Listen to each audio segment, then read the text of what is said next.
Destroços chamuscados são tudo o que restou de um pequeno avião em Illinois. Era um monte de coisas derretidas. Vamos, suba! Suba! Um Airbus A300 desvia fatalmente de sua rota. Não! Não! Foi a maior perda humana na história da Indonésia. 2 jatos Jumbo colidem. 583 pessoas. Alguns dos piores desastres da aviação. Indonésia 152. Pode repetir? Mas todos foram causados por um mal-entendido fatal. King Air. O que ele está respondendo a ela? Investigadores ficam chocados com o que descobrem. Espere. O controlador o aconselhou a ficar parado. Esse idiota está vindo! Oh, Deus! Mas que droga! Saia!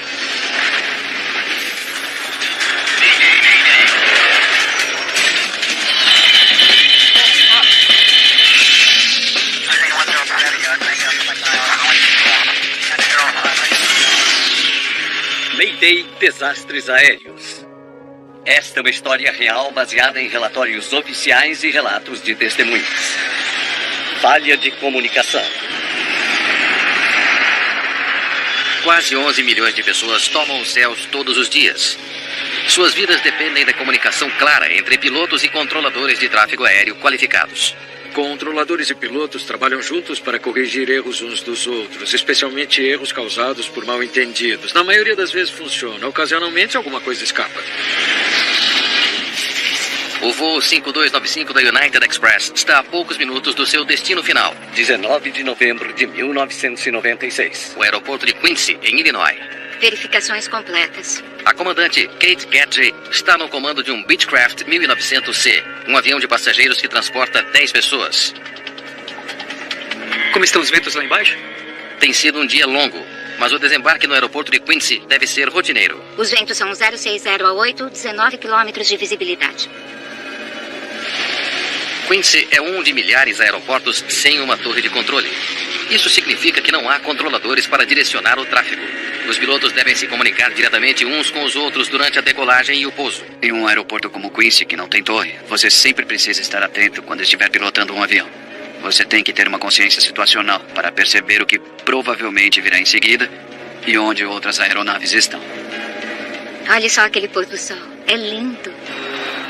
A 50 quilômetros do aeroporto, os pilotos da United Express fazem o cheque de sua frequência aberta, usada por todos os pilotos no aeroporto. Estamos a cerca de 50 quilômetros ao norte do campo, aproximando da pista de aterrissagem 13 em Quincy. Qualquer tráfego na área, por favor, avise. Existem 3 pistas em Quincy. A maioria dos aviões decola e pousa na pista 13 ou na pista número 4. Enquanto o voo 5925 se aproxima, um pequeno avião turbohélice entra na mesma frequência de rádio. Delta King 1127, Delta está taxiando, decolagem na pista 4. O King Air A90 está taxiando em direção à pista 4. A apenas 90 segundos do pouso do voo 5925, o King Air está em posição na cabeceira da pista e aguardando. King Air 1127 Delta na entrada da pista 4 para pegar a pista para decolar. Em espera é quando uma aeronave vai até o final da pista, vira, aponta para a pista preparada para decolagem e mantém a sua posição. Na aproximação final, os pilotos da United Express fazem outra chamada de rádio na frequência. 3 quilômetros finais para a pista 13 Quincy. Baixando o trem. Enquanto o avião de transporte regional desce, 500. uma voz automatizada da cabine de comando dá aos pilotos a sua altitude. Aproximação final para a pista 13. 400. A comandante verifica se o King Air planeja ficar parado enquanto ela aterrissa. A aeronave vai ficar em posição na pista 4. Ou vocês vão decolar. 300. 7646 Juliette segurando a partida na pista 4. 200. King Air. Ok, chegaremos no seu cruzamento em apenas um segundo. Nós agradecemos. Verificações finais completas. O voo 5925 pousa no aeroporto de Quincy. Reversão máxima. Oh, Deus. Mas que droga! Mas o King Air está vindo na direção deles. Nós ouvimos essa grande explosão que fez com que as paredes e as janelas tremessem. Corri para a porta e, quando saí, vi o que parecia uma nuvem em forma de cogumelo. Paul Walker corre em direção aos destroços em chamas na pista. Abra a porta! Mas o copiloto está lutando para abrir a porta. Por favor, alguém ajude! Abra a porta! Não há bombeiros no pequeno aeroporto para ajudar no resgate. Nós precisamos entrar nesse avião agora! Eu era literalmente a última esperança deles.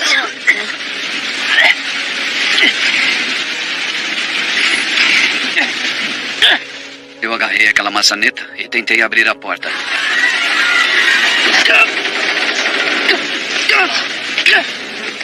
Enquanto eu mexi um pouco na maçaneta, alguém do lado de dentro mexeu nela para o outro lado. Eu não consigo abrir! Enquanto ouve gritos desesperados vindos de dentro, Walker percebe de repente Meu Deus! É você! Aguenta aí, Kate! que ele conhece a comandante do voo. Por favor, ajude! O fato de você conhecer alguém naquela situação, naquele momento, apenas aumenta a urgência. Aguenta aí, Kate! Não havia dúvida em minha mente. Eu ia abrir aquela porta. Mas a porta continua emperrada. Ah, meu Deus! Me desculpa, Kate, eu vou buscar ajuda! Deixar o avião foi uma das coisas mais difíceis que eu já fiz na vida. Não há como escapar dos destroços em chamas do voo 5925. Por favor!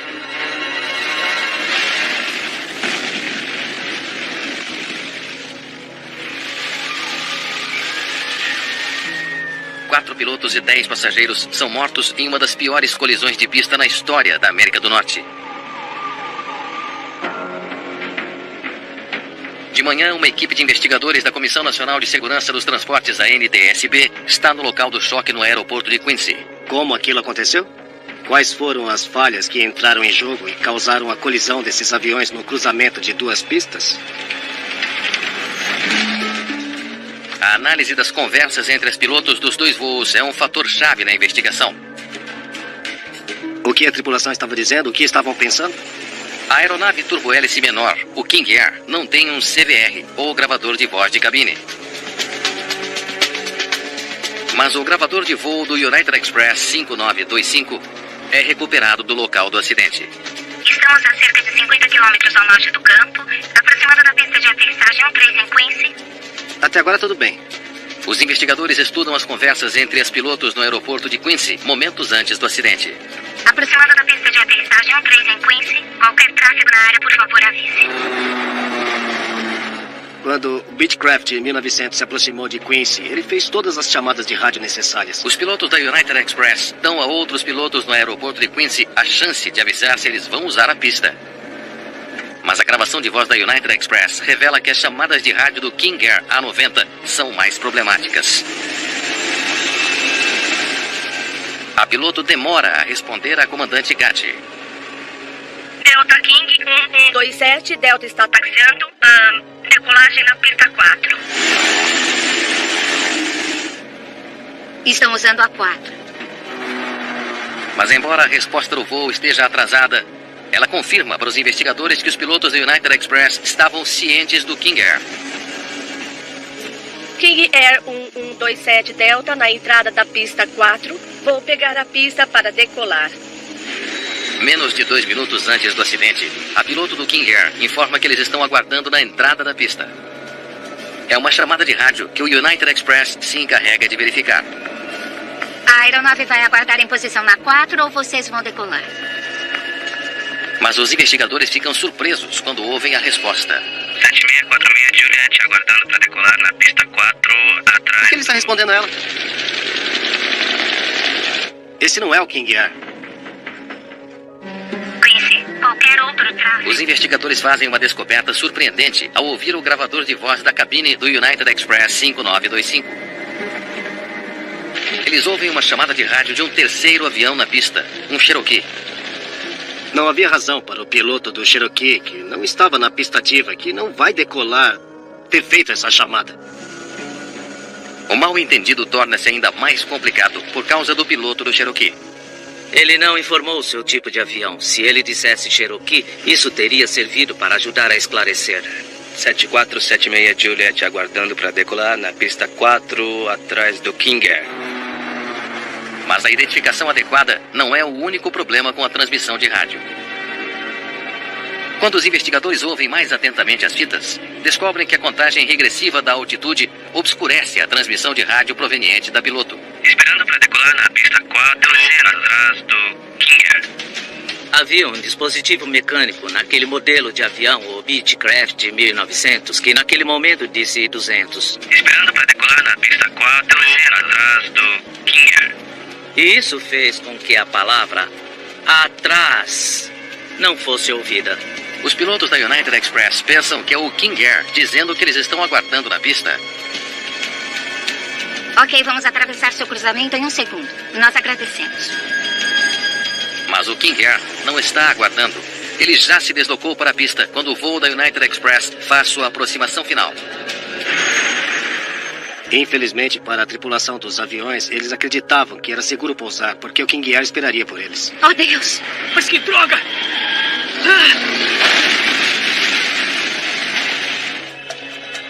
Os investigadores se perguntam por que os pilotos do King Air não estavam cientes do perigo iminente, já que os pilotos da United Express haviam sido perfeitamente claros. Quando os investigadores buscam saber quem estava na cabine de comando do King Air, as suas suspeitas aumentam. É um voo de treinamento. Um dos pilotos é um aluno. O professor Neil Reinwald é experiente. Ele tinha sido piloto da reserva da Força Aérea. Ele tinha sido piloto da Transworld Airlines. O seu currículo parecia incrível. Mas um olhar mais atento aos registros de Reinwald revela problemas em seu histórico de voo. Descobrimos que ele falhou em um teste de voo. Fizeram outro teste e ele também falhou. E então eles o removeram da posição de piloto para engenheiro de voo, que é um piloto que não pilota. As habilidades desse piloto estavam falhando. E no dia do acidente fatal, testemunhas dizem que ele parecia com pressa para chegar em casa. Ok, Laura. Vamos para casa. Um piloto apressado custou a vida de 14 pessoas? Eu acho que a impaciência era parte do problema. Era pré-city. Isto quer dizer pressa demais. A estudante de pilotagem Laura Brooks estava lidando com chamadas de rádio do King Air. Delta King 1127, Delta está taxiando. Decolagem na pista 4. O seu instrutor pode ter se preocupado com sua aula de voo, sem saber que o avião se aproximava da esquerda. Eles estavam envolvidos em uma conversa sobre a aeronave? Nós não sabemos. Mas não houve anúncio de decolagem, o que é incomum. O que exatamente estava acontecendo na cabine de comando do King Air nos segundos antes do acidente continua sendo um mistério. Verificações finais completas? Os investigadores concluem que a impaciência ou uma distração momentânea levou os pilotos a sair para a pista. Esperando para decolar na pista 4, atrás do King Air. Quando a comandante Gatti confunde fatalmente a chamada de rádio de um terceiro avião, isso causa uma tragédia terrível. Oh, Deus! Mas que droga! A colisão certamente foi evitável. Foi evitável várias vezes, mas enquanto os aviões se aproximavam cada vez mais, o tempo acabou.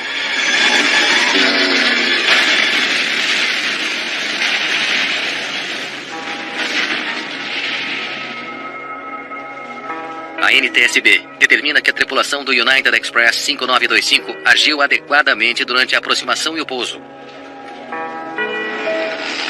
Na esteira do acidente, o treinamento foi aprimorado para enfatizar a importância da comunicação clara, especialmente em aeroportos sem torre. Houve muitas mudanças básicas desde o acidente de Quincy, e acho que funcionaram. Nós não tivemos um acidente desde então, mas precisamos continuar atentos.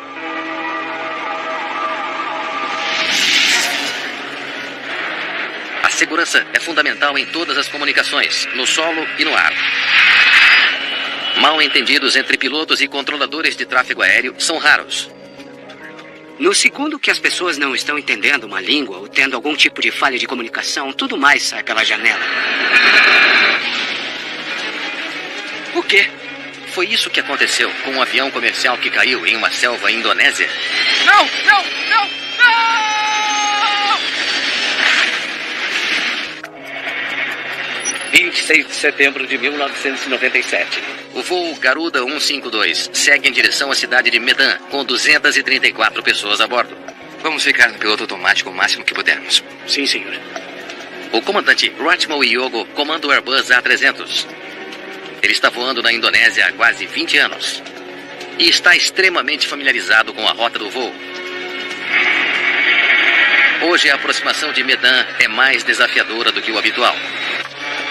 Incêndios florestais em Sumatra cobriram o sudeste da Ásia com fumaça. E isso está causando estragos no tráfego aéreo. A fumaça está limitando a visibilidade a um grau que tornaria a descida e a aproximação realmente muito difíceis. À medida que o voo 152 desce para 3.000 metros, ele avança através de uma fumaça densa. Tem fumaça que é abaixo de 10 mil. A visibilidade reduzida também exerceu uma pressão adicional sobre os controladores. Se houver fumaça do céu até o chão, o controlador sabe que o piloto vai encontrar problemas. Com certeza, ele vai precisar de toda a ajuda que puder conseguir e as orientações devem ser muito precisas. O comandante ajusta a potência de seus motores. Merbate 152, vire à esquerda na direção 240 para interceptar a pista 05. O número 1 sempre demora um pouco para responder, então fique de olho. Ok.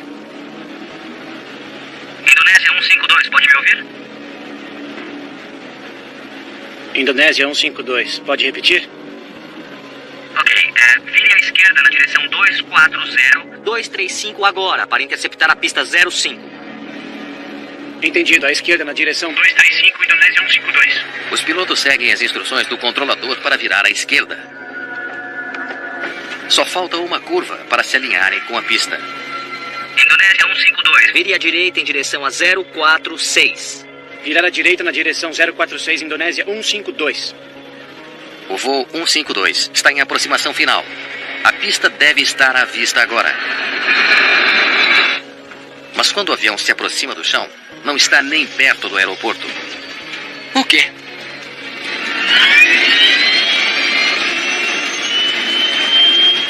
Vamos, suba!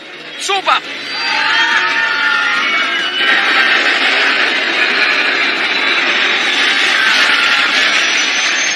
Não! Não! Não! Não!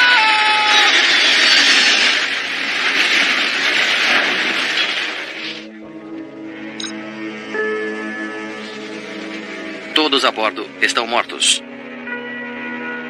É o pior acidente de aviação na história da Indonésia. Investigadores de acidentes aéreos são pressionados para explicar o desastre. Rob Carter, do Centro de Investigações de Acidentes Aéreos do Reino Unido, presta auxílio no local. Uma das coisas mais estranhas era o local do ponto de impacto. Não era nem perto de onde esperávamos que a aeronave estivesse para o tipo certo de aproximação do aeroporto. A área dos destroços diz aos investigadores que o avião estava indo para longe do aeroporto, na direção oposta em que deveria estar voando. Autoridades indonésias buscam respostas no controle de tráfego aéreo no aeroporto de Medan. Eles se aproximaram do sudeste. E eu estava tentando trazê-los desta maneira.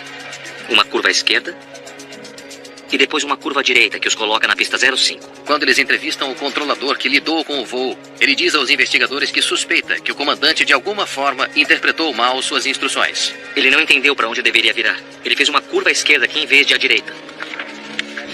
Os investigadores estão confusos. Por que os pilotos do voo erraram na aproximação final, em um aeroporto que conheciam extremamente bem? A torre deu instruções ao Indonésia 152 vire à direita na direção 046, mas a aeronave virou para a esquerda. Depois disso, nós não sabemos o que houve.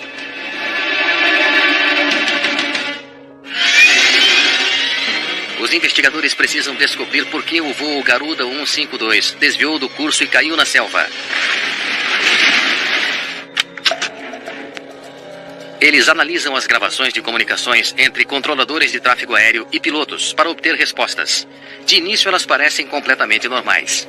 Indonésia 152, desça para 1000 metros para a pista 05. Mas então eles ouvem algo problemático. Merbate 152, vire à esquerda em direção a 240 para interceptar a pista 05 do lado direito. O controlador usa o prefixo errado. Você tem o Merbate 152 e agora ele tem o Garuda 152. Em vez de Garuda 152, ele disse Merbate 152. Mas o controlador rapidamente corrige seu erro. Indonésia 152, pode me ouvir? Indonésia 152, pode repetir? Parece que o equívoco foi esclarecido. Ok, vire à esquerda na direção 235 agora para interceptar a pista 05. À esquerda, 235. Entendido. À esquerda, direção 235, Indonésia 152. Após um breve momento de confusão, o voo está exatamente onde deveria estar. Isso os coloca mais ou menos aqui, bem no curso. Mais uma curva à direita e ele está alinhado com a pista. Indonésia 152, vire à direita na direção 046. Aí está, claro como o dia. Virar à direita em direção a 046, Indonésia 152. Como o voo fez uma curva errada nos instantes finais, ainda não pode ser explicado. É exatamente na direção oposta para onde os mandaram ir. Local da queda. Por quê? Os investigadores se perguntam se o piloto pensou que estava indo em direção ao aeroporto. Eles voltam sua atenção para as cartas de aproximação do aeroporto para saber mais. Os gráficos mostram qual é a abordagem normal e os pilotos normalmente esperam voar nela. Os investigadores descobrem que o Garuda 152 não estava na abordagem padrão. A aproximação padrão para Medan é do lado esquerdo, o que envolve fazer uma curva final à esquerda para se alinhar com a pista. Mas o comandante do Garuda foi instruído a se aproximar pelo lado direito da pista, exigindo algo para o qual ele não estava acostumado, uma curva à direita antes do pouso. O controlador os mandou em uma direção que não era o que eles esperariam de acordo com as cartas de aproximação, mas não deveria ter havido um problema com isso. Os controladores devem confirmar o procedimento de aproximação com os pilotos a caminho do aeroporto. Como ele não sabia qual aproximação estava fazendo? Então os investigadores obtêm a sua primeira grande pista. Depois de mais de 3 semanas de buscas, os gravadores de voz e dados do avião são recuperados da densa floresta indonésia. Vamos começar com a curva número 1. Aqui. Eles ouvem as gravações para saber se os pilotos tinham todas as informações necessárias para a aproximação correta. Merbate 152, vire à esquerda na direção 240 para interceptar a pista 05 do lado direito. O número 1 sempre demora para responder, então fique de olho. Ok. Quando os investigadores ouvem o gravador de voz da cabine, eles percebem que o que achavam que era um inofensivo prefixo errado teve, na verdade, enormes consequências. Já que o controlador usou o prefixo errado, Merbate 152, vire à esquerda na direção 240 para interceptar a pista 05. O número 1 sempre demora para responder, então fique de olho. os pilotos ignoraram a transmissão e perderam a orientação para se aproximarem da pista pelo lado direito. Indonésia 152, pode me ouvir? Indonésia 152, pode repetir? Quando o controlador repete as instruções de aproximação, ele deixa de fora um detalhe essencial. Vire à esquerda na direção 240. 235 agora, para interceptar a pista 05.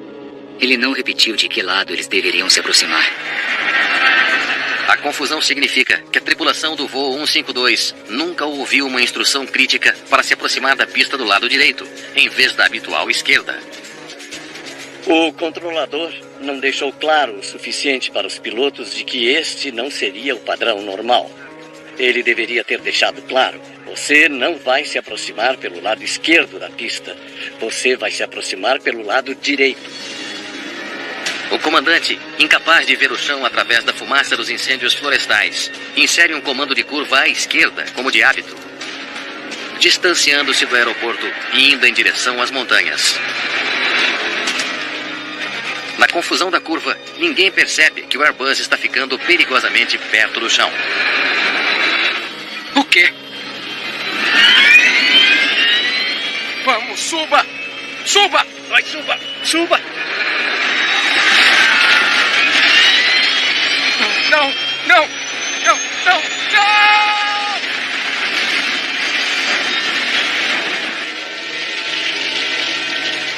Os investigadores concluem que um mal-entendido entre os pilotos do Garuda 152 e os controladores levou à tragédia.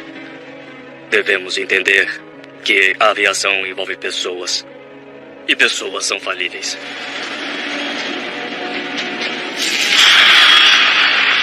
Pilotos e controladores de tráfego aéreo são treinados para usar uma linguagem muito específica ao se comunicarem entre si. Seja um dia normal ou um dia movimentado. Todo mundo tem interesse em segurança, então todos que estão envolvidos querem ter certeza de que estão na mesma página com seus pilotos. Nenhum controlador de tráfego aéreo quer ser a pessoa que disse algo errado, ou fez algo errado, ou contribuiu para uma situação insegura. Olha pra ele.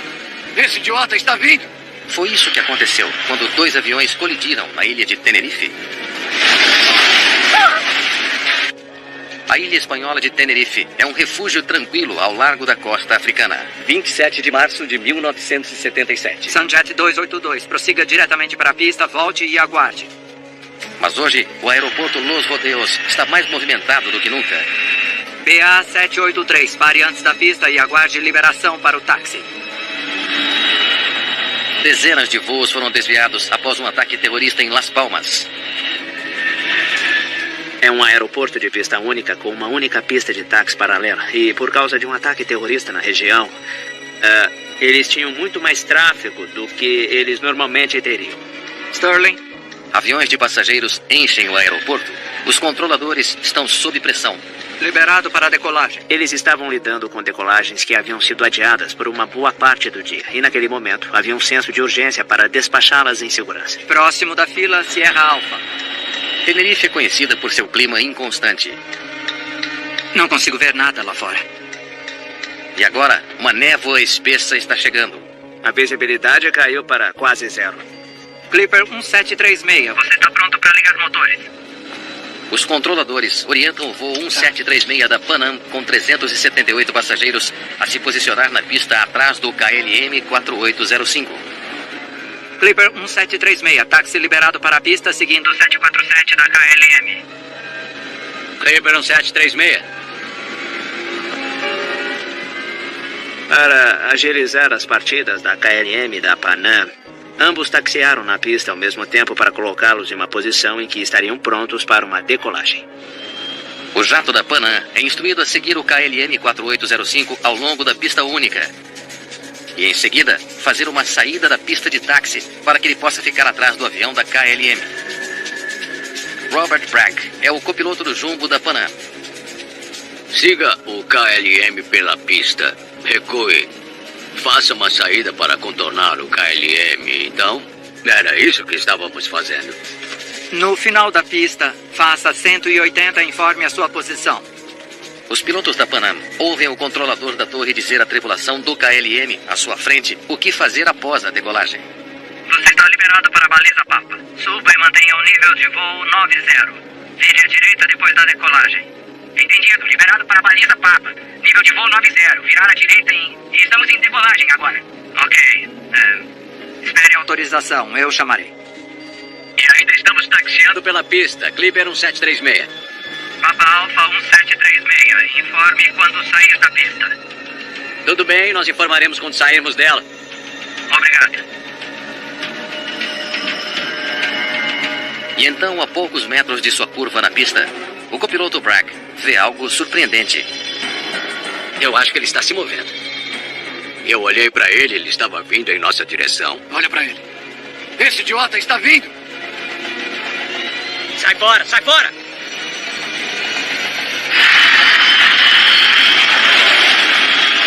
Ele tinha levantado da pista. Eu podia ver a sua luz sinalizadora embaixo.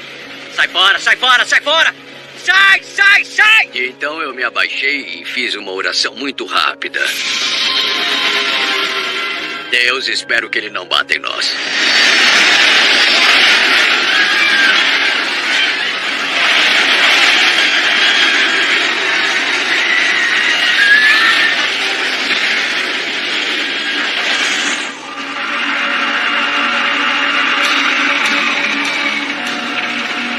Eu abri os olhos e parecia que alguém com uma faca grande havia cortado toda a parte de cima do avião. O copiloto Robert Bragg é uma das 61 pessoas que sobrevivem à colisão. A pista de aterrissagem em Tenerife é o local do mais mortífero acidente de aviação de todos os tempos. 583 pessoas, com apenas alguns saindo da Panam. E isso foi algo que realmente não havíamos imaginado quando começamos a construir aviões maiores. Ninguém nunca pensou, e se perdemos 2 deles em uma colisão em solo? Esse foi um pesadelo além de todas as expectativas.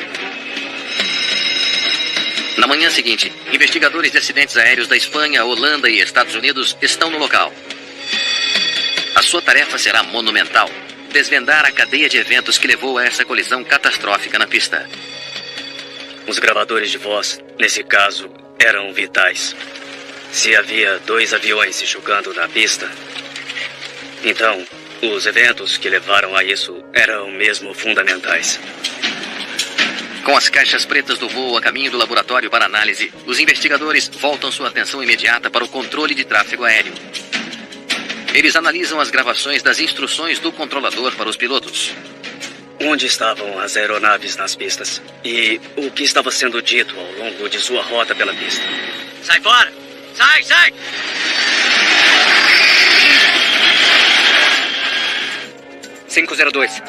Quando os investigadores ouvem as fitas, Clipper 1736, saia da pista 31 à sua esquerda. eles notam que o controlador está lutando para ser claro para os pilotos da Panam. Desculpe, repita, por favor. Saia da pista. A terceira à sua esquerda. Ok, taxiar pela pista e sair da pista no primeiro cruzamento à esquerda. Isso está correto? Negativo. O terceiro, senhor. 1, 2, 3. O terceiro. Terceiro. Parecia haver alguma confusão sobre qual saída eles deveriam usar. Temos um problema de linguística. Eram espanhóis que falam espanhol como sua língua nativa, tentando falar inglês de aviação para uma tripulação americana e para uma tripulação holandesa da KLM. Ele está em uma pista ativa. Os investigadores descobrem que, embora o controlador estivesse dando instruções claras, as diferenças linguísticas estavam complicando as comunicações com os pilotos da Panam. Mas isso não basta para explicar o acidente. Agora eles se voltam para as comunicações entre a tripulação da KLM e os controladores. Você está liberado para a baliza, Papa. Suba e mantenha o nível do voo 90. Vire à direita depois da decolagem. Parece claro. Entendido. Livre para a baliza, Papa. Nível de voo 90. Curva à direita. Estamos agora em decolagem. Ok? Aguarde para decolar. Eu chamarei você. Eles não encontram nada. Ele está dizendo para a torre que ele está em decolagem. Mas foi dito a ele que ele esperasse a autorização de decolagem. Então por que ele começa a rodar para decolar? Os pilotos decolaram antes de serem liberados. Os investigadores estão confusos. Nível de voo 90, curva à direita. Estamos agora em decolagem. Eles torcem para que as pistas quentes para finalmente solucionar o mistério do pior desastre aéreo que o mundo já viu. A grande questão aqui era como isso pode acontecer. Um desastre de aviação sem precedentes deixou os investigadores perplexos, o que levou o comandante de um jumbo a acreditar que ele tinha permissão para decolar.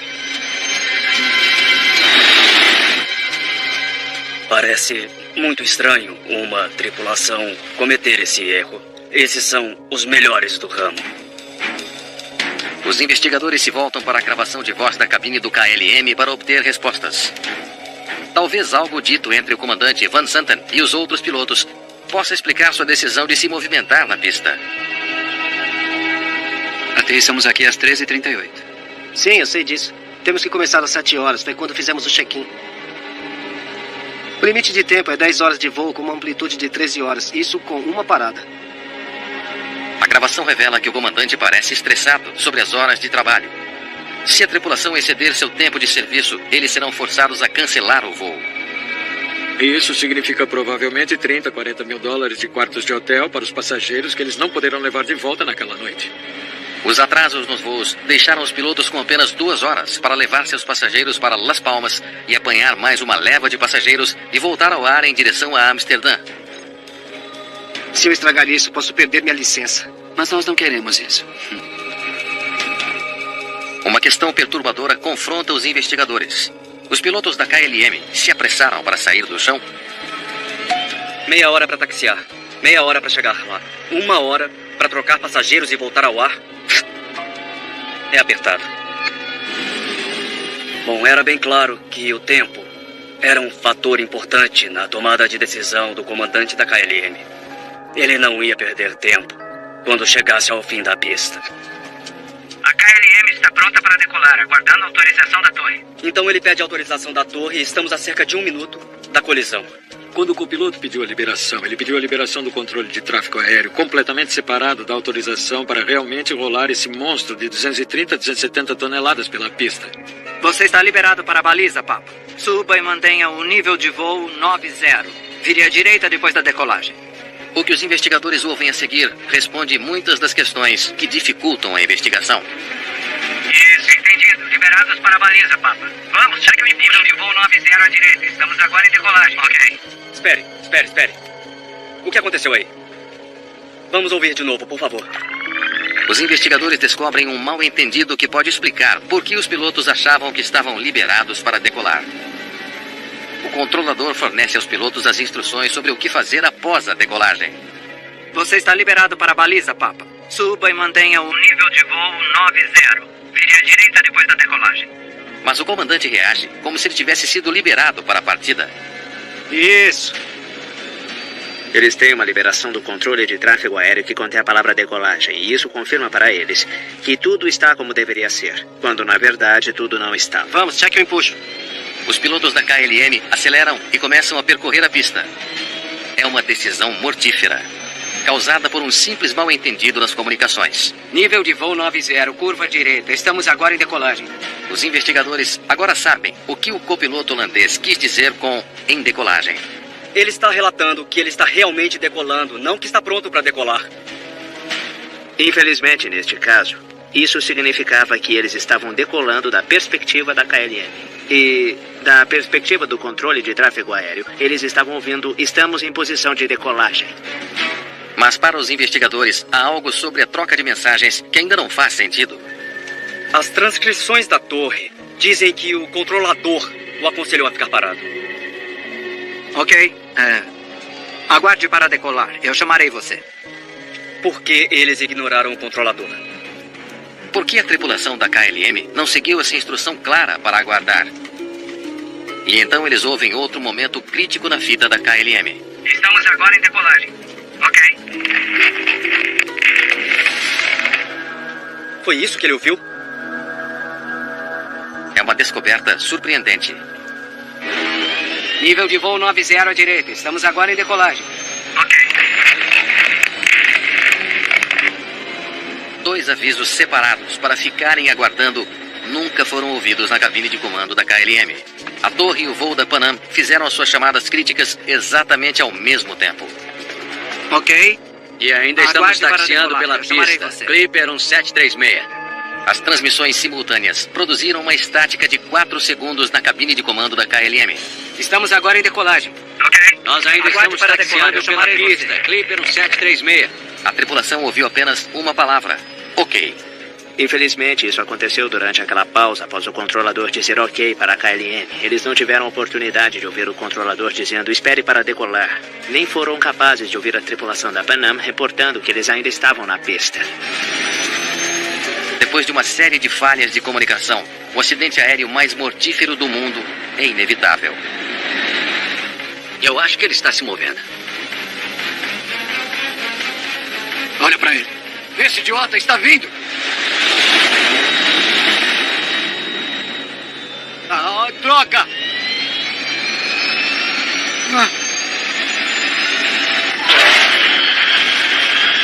Sai fora, sai fora, sai fora! Sai, sai, sai!